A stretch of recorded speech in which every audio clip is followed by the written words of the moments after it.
Olá, boa noite. Veja no Brasil TV desta quarta-feira, dia 13 de julho. Uma carreta desgovernada no anel rodoviário em Minas Gerais atinge 10 casas. 4 pessoas ficaram feridas. O incêndio sem fim na região da 25 de março, no centro de São Paulo. O trabalho dos bombeiros não para e o prédio de 10 andares deve ser demolido. As investigações do crime em Foz do Iguaçu. Os advogados do policial Jorge Guaranho falam pela primeira vez depois dele ter matado o petista Marcelo Arruda. E ainda, o projeto que usa música para transformar vidas na Baixada Fluminense. Agora no Brasil TV.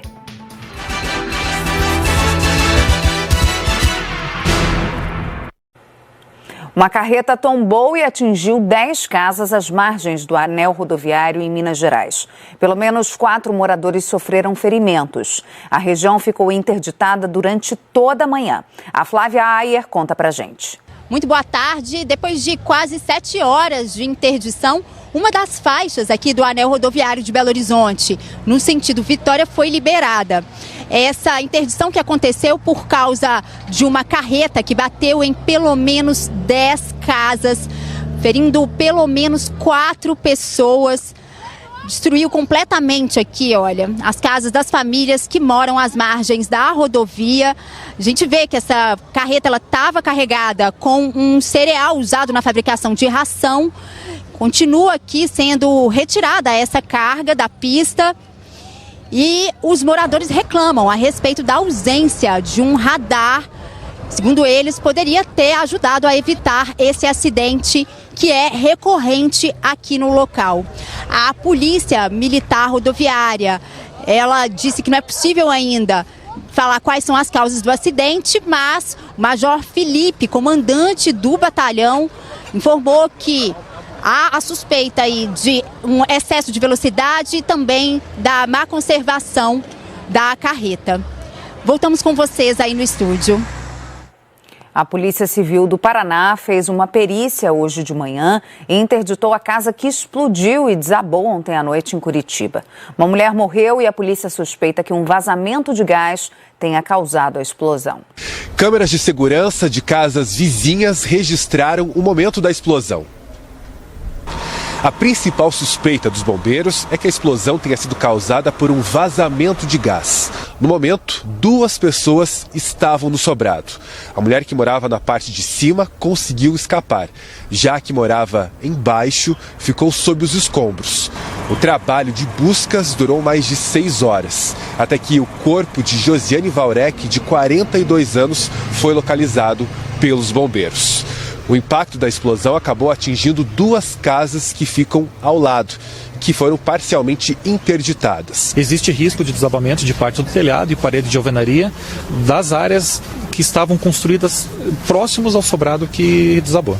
Houve danos também em uma escola municipal aqui do bairro. A equipe da Polícia Científica esteve no local e nos próximos dias um laudo vai confirmar o que causou a explosão.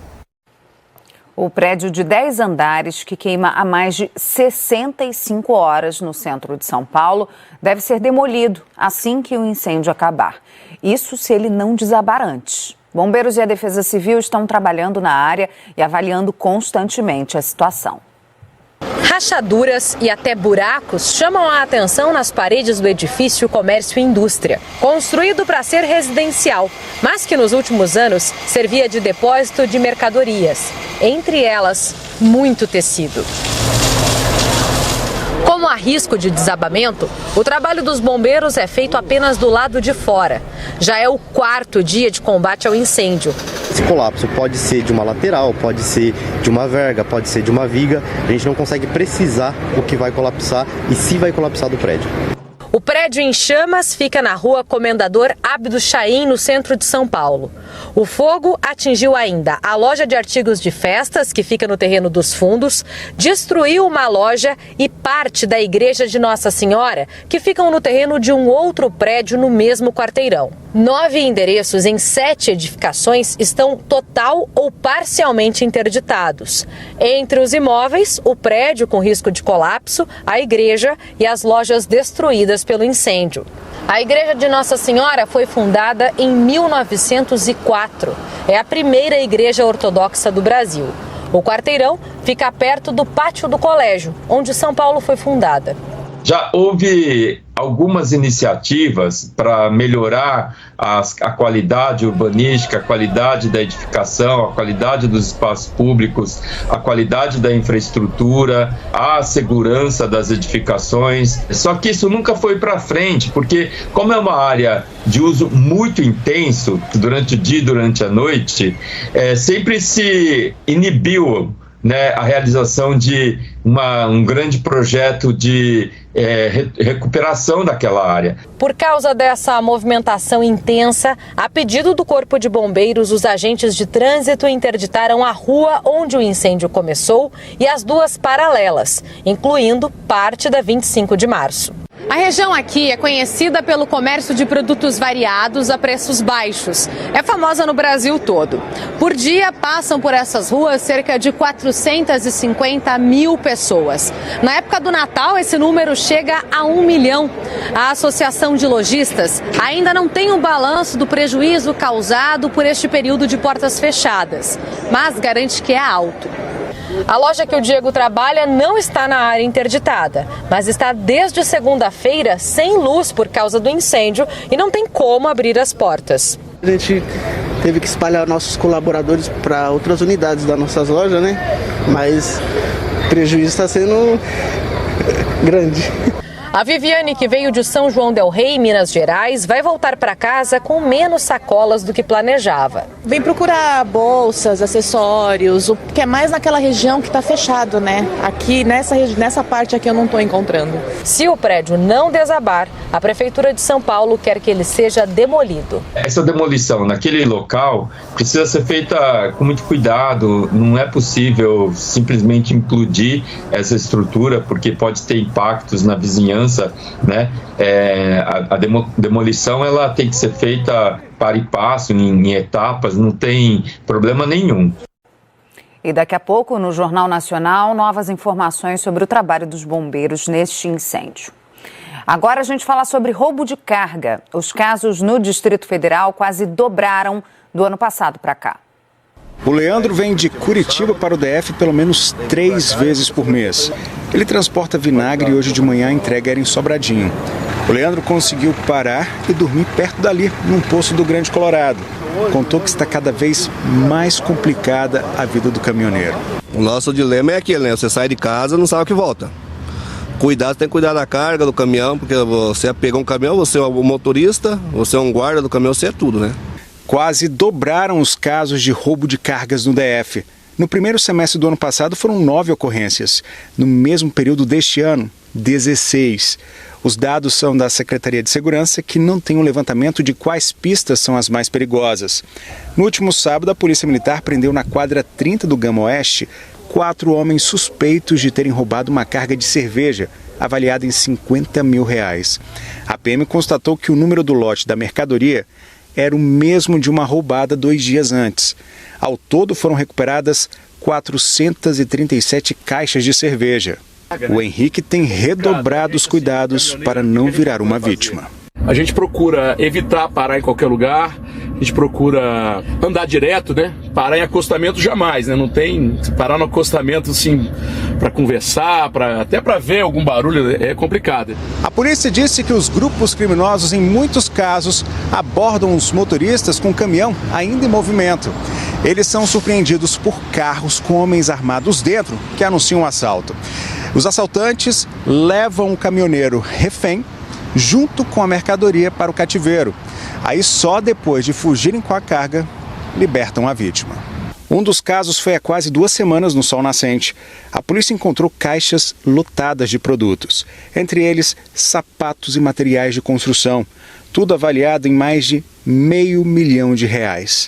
Lá também tinha um colchão onde o caminhoneiro ficou deitado por horas, sendo ameaçado com uma arma. Ainda na casa, a polícia apreendeu drogas, dinheiro em espécie e 5 armas, que eram usadas pela quadrilha para roubar e ameaçar caminhoneiros. Está foragido o homem suspeito de matar a tiros a ex-mulher e outros 2 parentes dela em Brumadinho, Minas Gerais. Ele ainda feriu uma irmã e o pai da ex-esposa. Na rua onde o crime aconteceu, o sentimento é de medo e comoção. Tristeza na rua, né? A rua aqui tá em luto, né? Previsão tudo bem, né? Tudo de bom.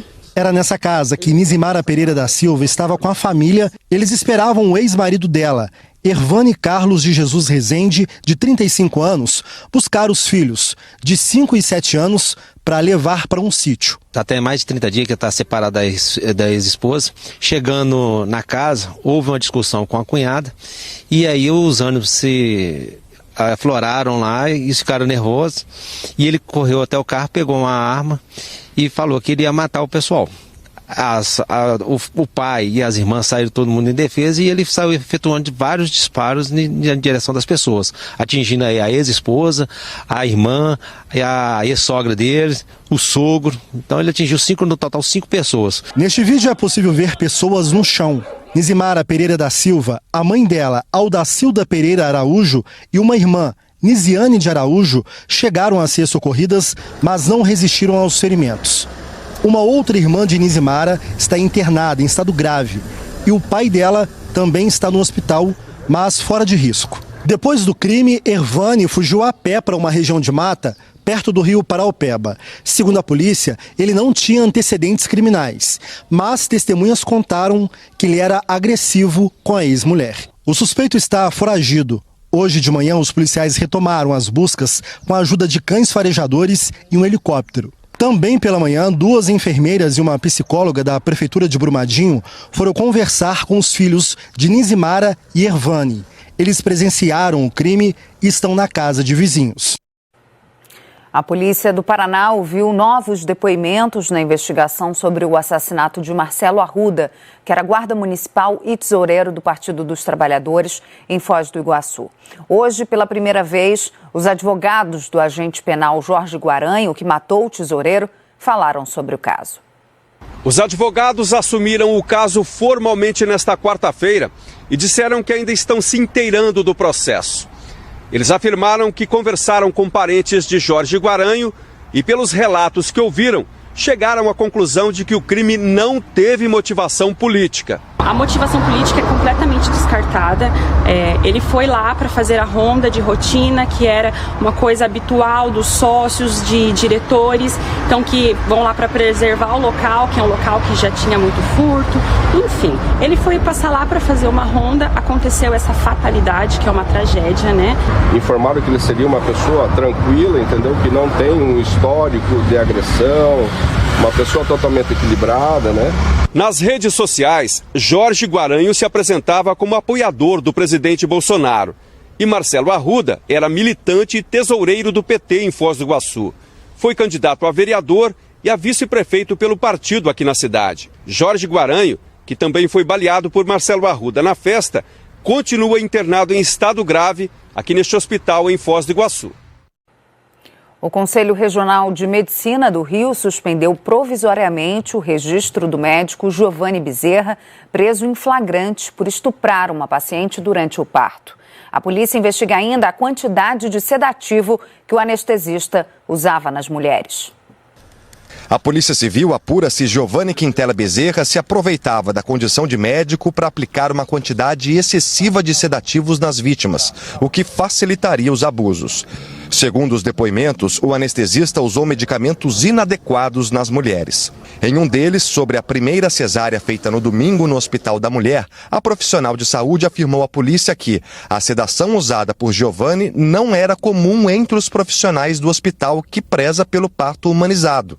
E que a orientação é que, após a cirurgia, as pacientes já estejam prontas para receber os recém-nascidos e que, com a sedação, isso fica praticamente impossível.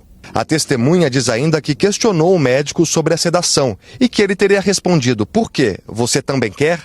Sobre a segunda cirurgia feita no domingo, a testemunha disse que Giovanni aplicou um frasco de Propofol em quantidade exagerada, comparada com a que outros anestesistas aplicam em cirurgias.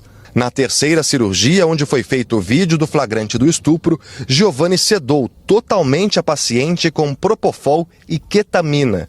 Segundo o diretor do Conselho Regional de Medicina do Estado do Rio e anestesista Ronaldo Vinagre, a combinação desses sedativos causa estranheza.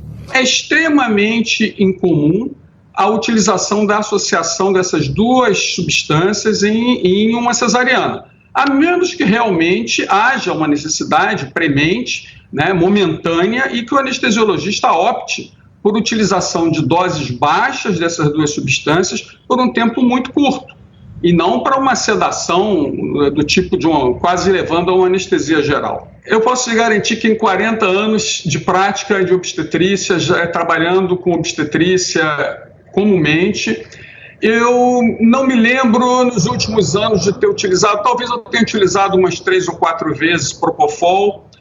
Ketamina eu não lembro, mas somente em situações em que houve alguma necessidade clínica por a paciente sentir dor, por alguma manobra cirúrgica. A delegada responsável pelo caso disse que, além do estupro de vulnerável, o anestesista também pode responder por violência obstétrica. Se nós comprovarmos que houve reiteradamente sedações desnecessárias, ou que em doses excessivas possam ter causado algum prejuízo à vítima ou algum risco, pode haver configuração de outros crimes. E aí a gente vai avaliar, nós vamos avaliar qual seria o tipo penal. O anestesista passou a noite no presídio de Bangu 8, onde ficam os presos com ensino superior. A transferência aconteceu depois que a Justiça decidiu transformar a prisão em flagrante em preventiva. Na prisão, fontes afirmaram que detentos protestaram. Eles começaram a sacudir as grades, vaiar e xingar Giovanni. Ele está sozinho na cela. Nós não conseguimos localizar a defesa de Giovanni. A Justiça do Tocantins condenou Juan Pampone Costa, conhecido como o golpista do restaurante, a 2 anos de prisão por estelionato. O Rafael Ishibashi tem os detalhes e relembra esse caso pra gente. Pois é, a Justiça do Tocantins condenou Juan Pampone Costa a 2 anos de prisão por estelionato. Ele ficou conhecido como o golpista do restaurante após ser preso fingindo passar mal para não ter que pagar uma conta de mais de R$5 mil aqui em Palmas. Na época da prisão, Juan havia aplicado o mesmo golpe dias antes em Goiânia. Ele é suspeito de repetir o crime mais de 40 vezes em pelo menos 8 estados. Segundo o Ministério Público do Tocantins, esta já é a 4ª condenação dele pelo mesmo motivo. E justamente por ser reincidente, o juiz da 3ª Vara Criminal de Palmas, Rafael Gonçalves de Paula, decidiu que a pena deve ser cumprida inicialmente no regime fechado, sem direito a recorrer em liberdade. Juan Pampone está no presídio de Palmas desde abril. A defesa dele disse que vai recorrer e pedir a transferência dele para o Distrito Federal. Rafael Ishibashi para o Brasil TV. E a seguir, trabalhadores tentam e não conseguem ser atendidos no INSS. Em pelo menos 3 estados, a data para marcar uma perícia médica é só no ano que vem.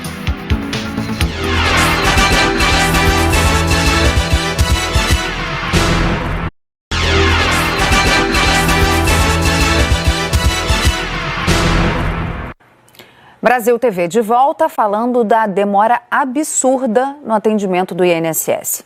Em pelo menos 3 estados, a espera por uma perícia, por exemplo, só vai acabar em 2023. 9 meses. Esse é o prazo que o seu Pedro vai ter que esperar. Ele tem 65 anos e mora em João Pessoa. No dia 8 de julho, a advogada dele deu entrada no pedido para fazer a perícia social do BPC, o benefício de prestação continuada. A única data de agendamento possível foi 5 de abril do ano que vem. Tem direito ao benefício de um salário mínimo por mês, pessoas com deficiência ou idosos acima de 65 anos, de famílias com renda de até 1/4 do salário mínimo, hoje R$ 303.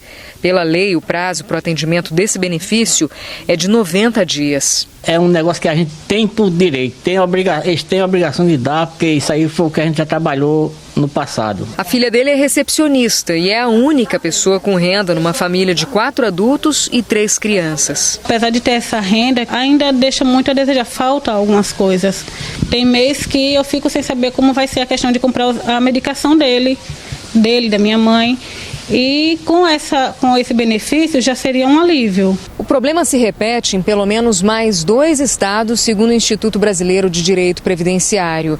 Além da Paraíba, em São Paulo e no Espírito Santo, há relatos também de quem tenta agendar o atendimento pela internet ou pelo telefone 135 e só tem data disponível para 2023. A perícia é uma etapa obrigatória para ter acesso a diferentes benefícios da Previdência.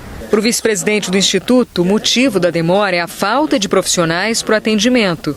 O resultado é que o tempo definido para a concessão de benefícios não é respeitado. Os prazos nunca foram cumpridos. Inicialmente, o prazo era de 30 dias entre o requerimento e o pagamento.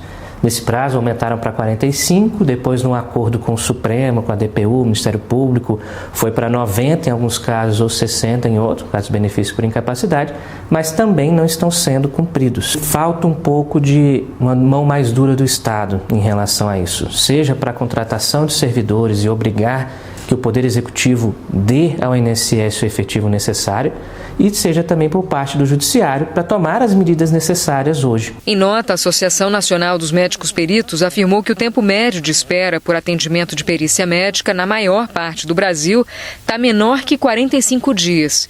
Reconhece que existem situações pontuais em algumas cidades, especialmente no interior, com um prazo um pouco maior de espera, de 60 a 90 dias. Não é o caso dessa advogada do Espírito Santo, que representa trabalhadores em busca de benefícios. Ela tentou marcar para um cliente que mora em Boa Esperança.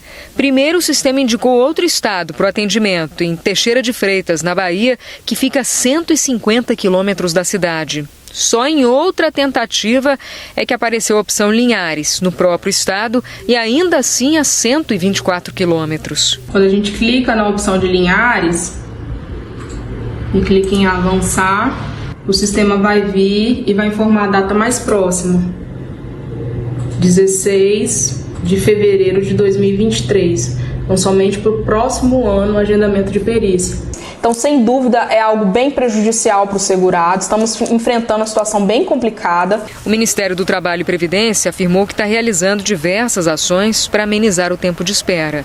A principal é a antecipação, sempre que possível, das perícias já agendadas. Diz também que, em breve, em algumas cidades do país, vai ser possível pedir benefícios previdenciários e assistenciais sem a necessidade de atendimento presencial. Mas não respondeu quantos trabalhadores aguardam uma perícia para ter acesso a benefícios. Um projeto que atende crianças e adolescentes pobres da região central do Rio usa música para transformar vidas. Os jovens recebem aulas de graça e têm a oportunidade de aprender a tocar vários instrumentos. Som que reverbera longe, dá asas a sonhos com voos altos. Arte que inclui talentos que aqui são como pedras preciosas, rostinhos incentivados a brilhar. Com vocês o projeto Música Esperança. As aulas acontecem aqui na Casa Esperança e tem o apoio da Federação de Empreendedores Adventistas. O objetivo desse projeto é de dar a essas crianças um novo sentido, um sentido que mostre a eles que o mundo e a vida deles não se resume àquilo que eles conhecem, mas novos horizontes acontecem. Para muitas dessas crianças e jovens pobres da região central do Rio, que têm entre 6 e 14 anos, o primeiro contato com a música foi aqui. Quem deu o pontapé no projeto foi a Gabi, que mora nos Estados Unidos. Ela dá aulas online. Como a família da Gabi é musical, os 4 irmãos dela entraram no circuito. Um deles é o Enio. Ele sai de Vinhedo, em São Paulo, de 15 em 15 dias e vem para o Rio para dar aula para a garotada. É uma oportunidade do exercício de cidadania. Depois, a chance de conhecer pessoas descobrindo o mundo. Hoje é um dia muito especial para essas crianças. Sabe por quê? Porque o Nema, irmão de Gabi, vamos sentar ali, e do Enio, baixista do Ivan Liz, veio pela primeira vez trocar uma ideia com a garotada. Com certeza. Rasga.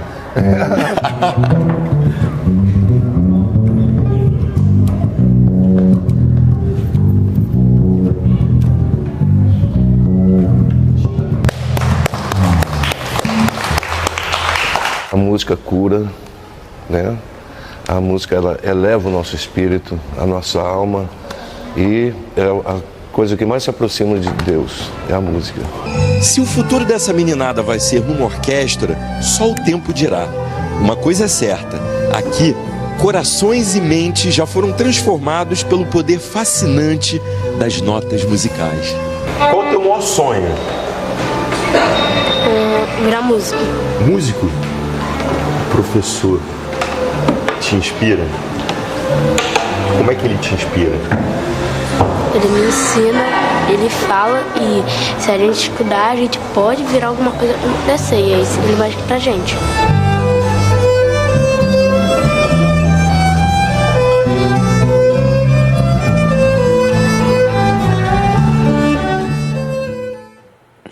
Brasil TV fica por aqui. Outras notícias no Jornal Nacional, hoje um pouquinho mais cedo, às 8 da noite, hora de Brasília. Excelente noite para você. Até amanhã.